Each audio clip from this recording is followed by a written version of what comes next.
ગુજરાતના મહાનગરપાલિકાઓના પ્રમુખશ્રીઓ અને નેતાશ્રીઓ માટેની એક ગઈ 26 તારીખના રોજ માન્ય પ્રદેશ પ્રમુખે મિટિંગનું આયોજન કરેલું હતું, જેમાં ચૂંટણીને લગતી અગાઉની તૈયારી બાબતો વિસ્તૃત માહિતી સમગ્ર ટીમને માન્ય પ્રમુખશ્રી આપી હતી.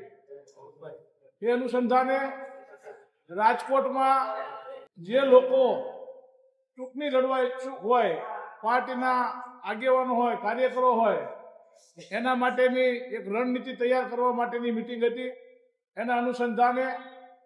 માન્ય પ્રમુખ શ્રી રાજદીપભાઈ અને અમને બોલાવવામાં આવ્યા હતા અને જે આગળની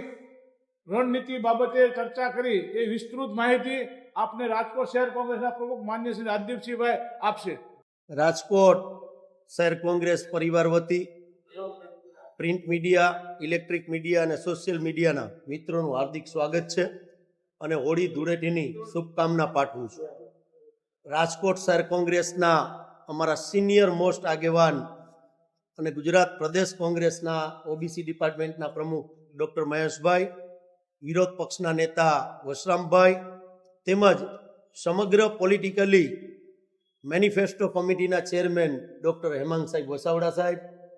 તેમજ સિનિયર મોસ્ટ અને આંદોલનાત્મક કમિટીના ચેરમેન અને કોંગ્રેસને બળ પૂરું પાડનાર જસવંતસિંહ ભટ્ટી સાહેબ, યુવા સાથી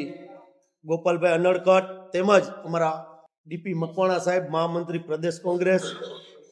તેમજ મહિલા કોંગ્રેસના પ્રમુખ દીપ્તિબેન,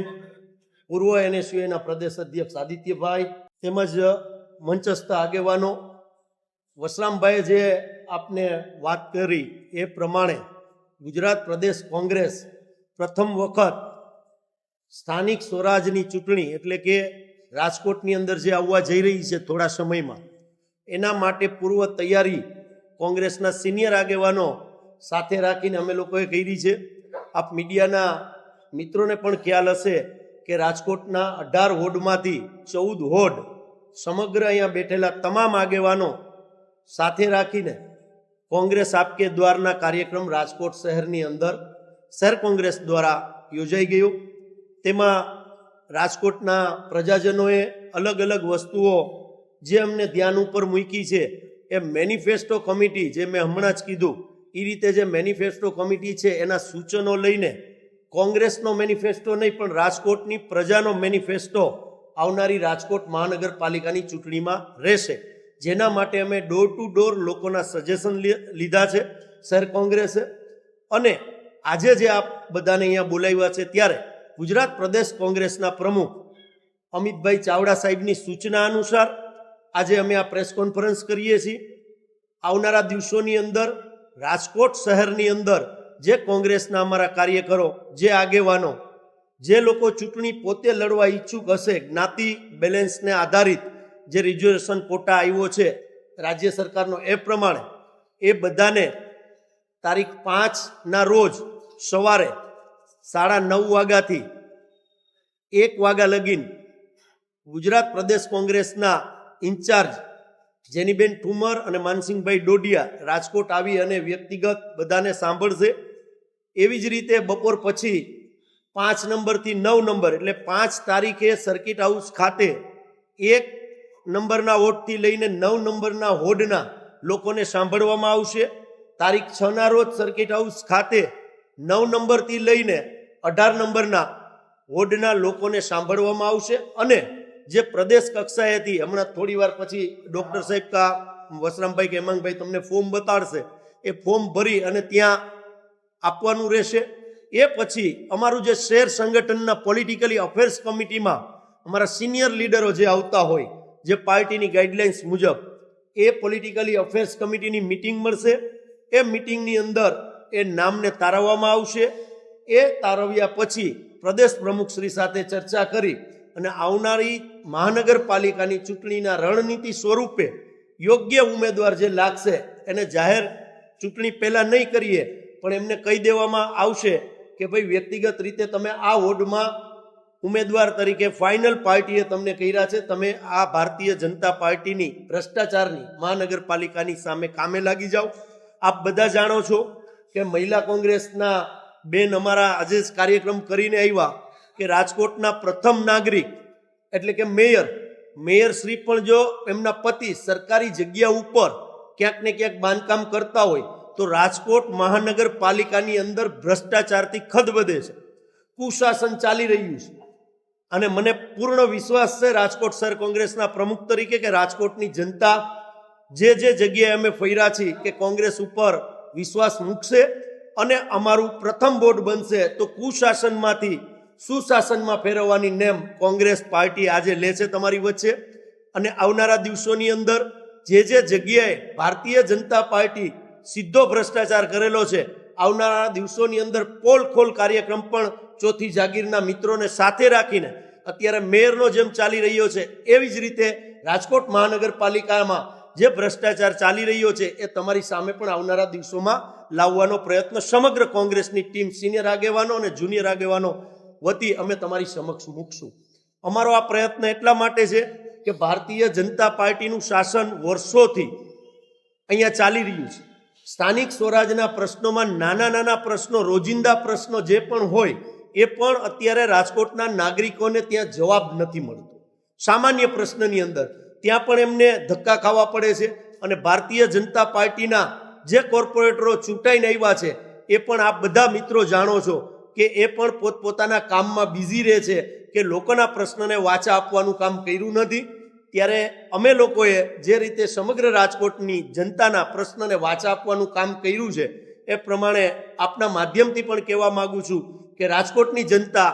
પોતાનો જે મતાધિકાર છે આ વખતે વિચારી અને મતદાન કરે. આ જે ભ્રષ્ટાચારી અને કુશાસન જે ચાલી રહ્યું છે, કમિશન કોર્પોરેશન ચાલી રહ્યું છે, એનો બદલાવ આપના માધ્યમથી અપીલ કરું છું કે કુશાસનને સુશાસનમાં ફેરવવા માટે અને કમિશન કોર્પોરેશનને ફેરવવા માટે એક તક કોંગ્રેસને ફરીથી મોકો આપે તો અમે સુશાસનમાં ફેરવશું. ઉમેદવારોની પસંદગીમાં ધ્યાન રાખવામાં આવશે. અમારે તો ખાસ કરીને અત્યારે જે કોંગ્રેસનો પાયાનો કાર્યકર હોય કે આજે હું તમને કહું છું કે સંગઠન સૂજન અભિયાન આવ્યા પછી રાજકોટ શહેર સંગઠન જે બનાવવામાં આવ્યું,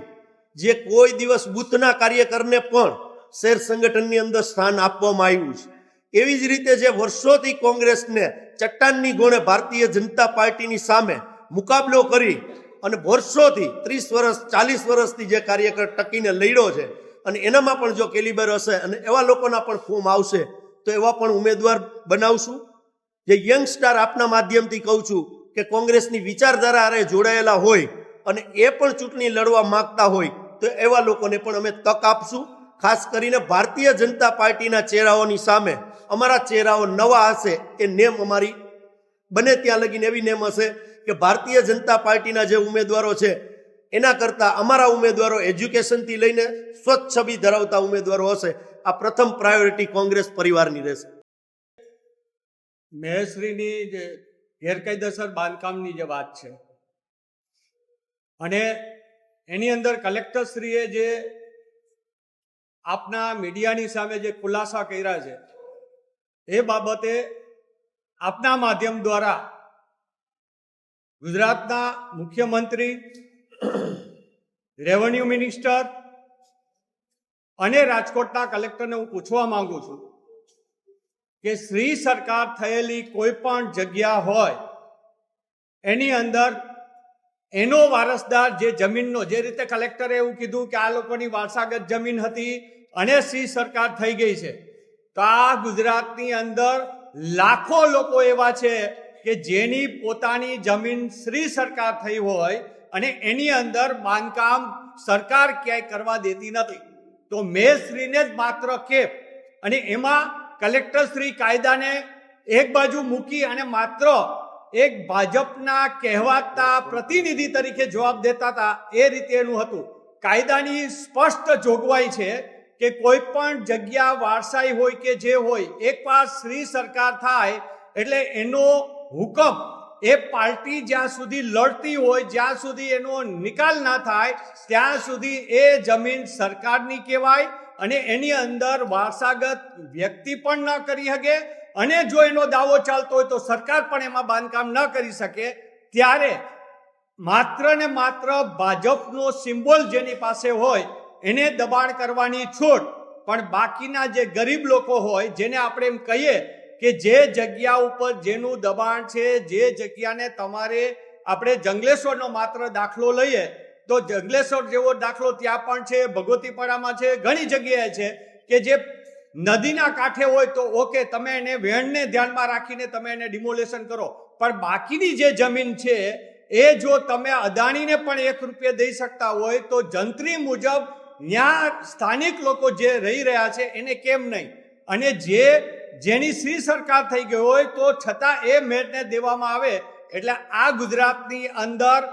માત્ર ભ્રષ્ટાચારનું લાયસન્સ એ ભાજપના કાર્યકર, ભાજપના નેતાઓને આપેલું છે.